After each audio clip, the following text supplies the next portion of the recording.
Hi, everyone. My name is Karen Kellerman, and I am here to speak about Module 7 on our oral presentation. And the first question that we were supposed to discuss about is the difference between an informative speech and a persuasive speech. So informative is information that you are sharing out there to educate somebody. So something like what a teacher does when a teacher gives a lesson or a lecture, they are informing you about the topic in which they're trying to educate you on, and so that you can learn more about it. So that is an informative speech. A persuasive speech, on the other hand, is a little different. That goes to more of trying to convince you to believe what they are saying, to do what they want you to do. So or change your mind. Another way is change your mind too, sorry. So that could be me telling you that Pepsi is better than Coke, and I will persuade you on why Pepsi is better than Coke. Or a salesperson trying to sell you a product that they believe is better than what you have at home.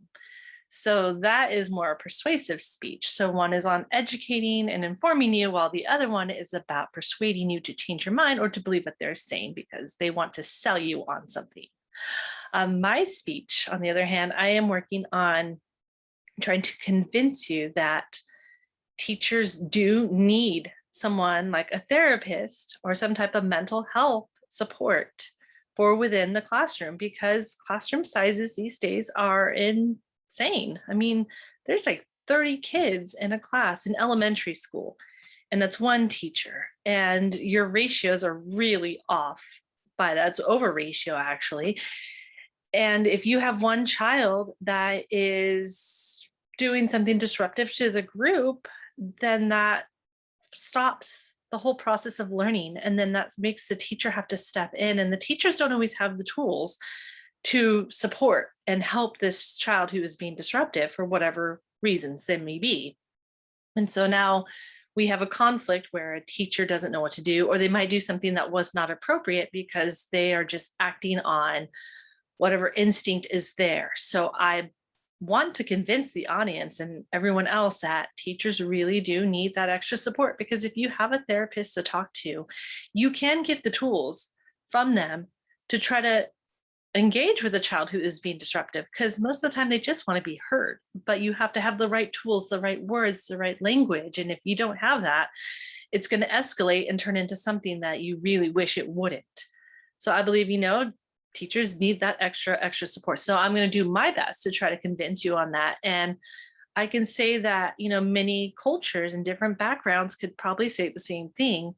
I know a lot of people might argue that certain schools, certain school districts, certain affluent neighborhoods do receive more help than others. And that is true in a sense, but it doesn't always mean that way. There are certain school districts that do not have that, and they need it, even in an affluent neighborhood, such as where I'm at. I'm in Santa Barbara, and I can say that teachers here in Santa Barbara could use a therapist as well as a teacher living down in LA. I mean, it might be different circumstances as far as poverty level or family issues, but in the end, it's same behavior happening, and teachers need that extra support and they need everything. So I'm hoping that I can convince everyone to, try to advocate for teachers more and advocate for their mental health and advocate that they need extra support at their school sites so they can get the proper tools